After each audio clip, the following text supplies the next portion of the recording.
ಪ್ರಿಯಾಂಕಾ ಖರ್ಗೆ ಅವರಿಗೆ ಗೊತ್ತಿಲ್ಲ, ರಾಷ್ಟ್ರೀಯ ಸ್ವಯಂ ಸೇವಕ ಸಂಘ ಬರೀ ಕರ್ನಾಟಕದಲ್ಲೋ ಅಥವಾ ಭಾರತದಲ್ಲಿ ಮಾತ್ರ ಅಲ್ಲ, ಜಗತ್ತಿನ 50ಕ್ಕೂ ಹೆಚ್ಚು ರಾಷ್ಟ್ರಗಳಲ್ಲಿ ರಾಷ್ಟ್ರೀಯ ಸ್ವಯಂ ಸೇವಕ ಸಂಘದ ಶಾಖೆಗಳು ನಡೀತಾ ಇದೆ. ಮತ್ತು ಸಂಘದ ಬಗ್ಗೆ ಲಘುವಾಗಿ ಮಾತಾಡಿದ್ದಾರೆ, ಸಂಘದ ಹಿರಿಯರ ಬಗ್ಗೆ ಕೆಟ್ಟದಾಗಿ ವರ್ತಿಸಿದ್ದಾರೆ, ಸಂಘದ ನೋಂದಣಿ ಬಗ್ಗೆ ಪ್ರಶ್ನೆ ಮಾಡಿದ್ದಾರೆ ಅನ್ನೋದಕ್ಕೆ BJPಯವರಾದ ನಾವು ಉತ್ತರ ಕೊಡಬೇಕು ಅಂತ ನಂಗೆ ಅನಿಸಿಲ್ಲ. ರಾಷ್ಟ್ರೀಯ ಸ್ವಯಂ ಸೇವಕ ಸಂಘ ಯಾವ ರೀತಿ ಯಾವಾಗ ಉತ್ತರ ಕೊಡಬೇಕಾಗುತ್ತೋ ಅದು ಕೊಡ್ತದೆ ಅಂತ ನನ್ನ ಭಾವನೆ. ಆದರೆ ಇವತ್ತು ಪ್ರಚಲಿತವಾದಂಥ ವಿದ್ಯಮಾನದಲ್ಲಿ ಎಲ್ಲರೂ ನಮ್ಮನ್ನು ಪ್ರಶ್ನೆ ಕೇಳ್ತಾರೆ, ರಾಷ್ಟ್ರೀಯ ಸ್ವಯಂ ಸೇವಕ ಸಂಘಕ್ಕೆ ಹೀಗೆ ಹೇಳಿದ್ದಾರೆ ಅಂತೇಳಿ. ಪ್ರಿಯಾಂಕಾ ಖರ್ಗೆ ಅವರು ಇನ್ನು ಎಳೆಯರವರೆಗೂ ಅವರು ನೆನಪು ಮಾಡಿಕೊಳ್ಬೇಕು. ರಾಷ್ಟ್ರೀಯ ಸ್ವಯಂ ಸೇವಕ ಸಂಘವನ್ನು ಒಮ್ಮೆ ನಿಷೇಧ ಮಾಡಿದಂಥ ನೆಹರೂರವರು 62ರ ಚೀನಾ ಭಾರತ ಯುದ್ಧದ ನಂತರ ಈ ರಾಷ್ಟ್ರೀಯ ಸ್ವಯಂ ಸೇವಕ ಸಂಘವನ್ನು ಪಥಸಂಚಲನ ಮಾಡಲಿಕ್ಕೆ, ಗಣರಾಜ್ಯೋತ್ಸವದಲ್ಲಿ ಪಥಸಂಚಲನ ಮಾಡಲಿಕ್ಕೆ ಮುಕ್ತವಾಗಿ ಅವರೇ ಕರೆದಿದ್ರು. ಯಾರು? ನೆಹರೂರವರೇ ಕರೆದಿದ್ರು. ಇಂದಿರಾ ಗಾಂಧಿಯವರು ನಿಷೇಧ ಮಾಡಲಿಕ್ಕೆ ಪ್ರಯತ್ನ ಪಟ್ಟರು, ಅವರಿಂದ ಆಗಿಲ್ಲ. ರಾಜೀವ್ ಗಾಂಧಿಯವರ ಕೈಯಲ್ಲಿ ಆಗಿಲ್ಲ, ಮಲ್ಲಿಕಾರ್ಜುನ ಖರ್ಗೆ ಅವ್ರ ಕೈಯಲ್ಲಿ ಆಗಿಲ್ಲ.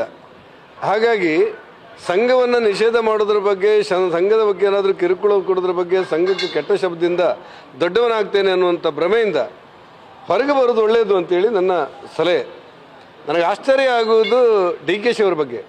ಕರ್ನಾಟಕದ ಮುಖ್ಯಮಂತ್ರಿಯಾದ DK ಶಿವಕುಮಾರ್ ಅವರು ಎಲ್ಲರನ್ನು ಒಡ್ತಗೊಂಡು ಹೋಗಬೇಕು ಅನ್ನುವ ಕಾರಣಕ್ಕೋಸ್ಕರ ಭಾರತೀಯ ಜನತಾ ಪಕ್ಷದ ಹಿಂದಿನ ಮುಖ್ಯಮಂತ್ರಿಗಳನ್ನು, ಅದು ಯಡಿಯೂರಪ್ಪನವರನ್ನು, ಶೆಟ್ಟರ್ ಅವರನ್ನು, ಬೊಮ್ಮಾಯಿಯವರನ್ನು, ಸದಾನಂದ ಗೌಡರ ಮನೆಗೆ ಹೋಗಿ ಮಾತಾಡಿಸುವಂಥ ಮತ್ತು ಬೆಂಬಲ ಕೊಡಿ ಅಂತ ಹೇಳುವಂಥ ಸಂಪ್ರದಾಯಕ್ಕೆ ಒಂದು ಕಡೆ ಇಳಿತಾರೆ. ಮತ್ತೊಂದು ಕಡೆ ನಾನು ಹಿಂದುತ್ವವಾದಿ ಅಂತ ಹೇಳೋದನ್ನು ಕೂಡ ನಾನು ಹಿಂದೂ ಅಂತೇಳಿ ಪ್ರತಿಪಾದನೆ ಮಾಡ್ತಾರೆ. ಇನ್ನೊಂದು ಕಡೆ ಪ್ರತಿಪಕ್ಷವನ್ನು ಮುಗಿಸ್ಲಿಕ್ಕೆ, ಅದರಲ್ಲೂ ಕೂಡ ಯಾವುದೇ ರಾಜಕೀಯದ ಕಲ್ಪನೆ ಇಲ್ಲದೆ ದೇಶ ಕಟ್ಟುವಂಥ, ದೇಶ ಮೊದಲು ಅಂತ ಹೇಳುವಂಥ ಒಂದು ಸಂಘಟನೆಯಾದ ರಾಷ್ಟ್ರೀಯ ಸ್ವಯಂ ಸೇವಕ ಸಂಘಕ್ಕೆ ಅಪಪ್ರಚಾರ ಮಾಡಲಿಕ್ಕೆ ಒಬ್ಬ ವ್ಯಕ್ತಿಯನ್ನು ಗೃಹ ಮಂತ್ರಿಯಾಗಿ ಮಾಡಿದ್ದಾರೆ. ನಾನು DK ಶಿವರಿಗೆ ಹೇಳ್ತಾ ಇರೋದು, ನಿಮ್ಮ ಕಣ್ಣೆದುರಿನಲ್ಲಿ ಇಂಥ ಬಾಲಿಶವಾದ ವರ್ತನೆಗಳನ್ನು ನಿಮ್ಮ ಮಂತ್ರಿಗಳು ಮಾಡ್ತಾ ಇರುವಂಥ ಸಂದರ್ಭ ನೀವು ಗಮನಿಸಬೇಕಾದಂಥ ಅವಶ್ಯಕತೆಗಳಿದೆ. ರಾಷ್ಟ್ರೀಯ ಸ್ವಯಂ ಸೇವಕ ಸಂಘವನ್ನು ಕಿರುಕುಳ ಕೊಡಬೇಕು ಅಂತೇಳಿ ನೀವು ಹಿಂಬಾಲಿಸುವಾಗ ನಿಮ್ಮ ಗೃಹ ಮಂತ್ರಿಯ ಜವಾಬ್ದಾರಿ ಏನು? ಮಾದಕ ದ್ರವ್ಯಗಳಿಂದಾಗಿ ಇಡೀ ಕರ್ನಾಟಕ ಒಂದು ರೀತಿಯಲ್ಲಿ ಆತಂಕದಲ್ಲಿದೆ ಅಂತೇಳಿ ಮಾಧ್ಯಮಗಳು ಹೇಳ್ತವೆ, ವರದಿಗಳು ಹೇಳ್ತವೆ, ಇಂಟೆಲಿಜೆನ್ಸಿ ವರದಿಗಳು ಹೇಳ್ತವೆ. ಅದನ್ನು ನಿಯಂತ್ರಣ ಮಾಡಲಿಕ್ಕೆ ನೀವೇನು ಮಾಡ್ತೀರಿ? ಭಯೋತ್ಪಾದಕರನ್ನು ನಿಯಂತ್ರಣ ಮಾಡಲಿಕ್ಕೆ ನೀವೇನು ಮಾಡ್ತೀರಿ? ಕಾನೂನಿಗೆ ಸಡ್ಡು ಹೊಡೆದಿರುವಂಥ ವ್ಯವಸ್ಥೆಗಳನ್ನು ನಿಯಂತ್ರಣ ಮಾಡಲಿಕ್ಕೆ ನೀವೇನಾದರೂ ಮಾಡಬೇಕು. ಅದನ್ನು ಬಿಟ್ಟು ನಿಮ್ಮ ಗೃಹ ಮಂತ್ರಿ ತಮ್ಮ ವ್ಯಾಪ್ತಿಯಲ್ಲಿ ಬಾರದೇ ಇರುವಂಥ ರಾಷ್ಟ್ರೀಯ ಸ್ವಯಂ ಸೇವಕ ಸಂಘದ ಬಗ್ಗೆ ಕೆಟ್ಟದಾಗಿ ವರ್ತನೆ ಮಾಡುವಂಥ ಸಂದರ್ಭದಲ್ಲೂ ನೀವು ಕೂತ್ಕೊಂಡಿದ್ದೀರಿ ಅಂತ ಹೇಳಿದರೆ ನೀವೇನೋ ಮಾಡಲಿಕ್ಕೆ ಹೊರಟಿದ್ದೀರಿ ಅನ್ನುವಂಥ ಭಾವನೆ ಕರ್ನಾಟಕದ ಜನರಲ್ ಭಾವನೆ ಮನಸ್ಸೊಳಗೆ ಬರ್ತದೆ ಅಂತ ನನಗನ್ಸುತ್ತೆ. ನಾನು ಆಗ್ರಹ ಪಡಿಸ್ತೇನೆ,